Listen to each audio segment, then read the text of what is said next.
आज के डेट में एक युद्ध चल रहा है मानव और दानव के बीच। पहले भी युद्ध हुआ करता था।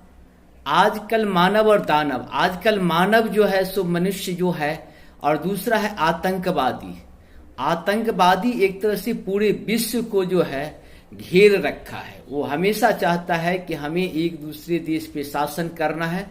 उसके लिए जितने भी उसको दुष्कर्म करना है, सारे दुष्कर्म वो करते हैं। क्योंकि हम सभी जानते हैं कि ये दानव लोगों से हम लोगों को हमेशा लड़ना पड़ा है। आज के डेट में मानव को आतंकवादी से लड़ना पड़ता है, और आतंकवादी जो है अंधाधुंध गाली चलाता है, अंधाधुंध आग लगाता है। लेकिन मानव लोग ऐसा नहीं कर सकते हैं, क्योंकि उनके अंदर दया होता है। उसके अंदर दया नहीं होती है, दानव के अंदर दया नहीं होती है, लेकिन मानव के अंदर दया होता है।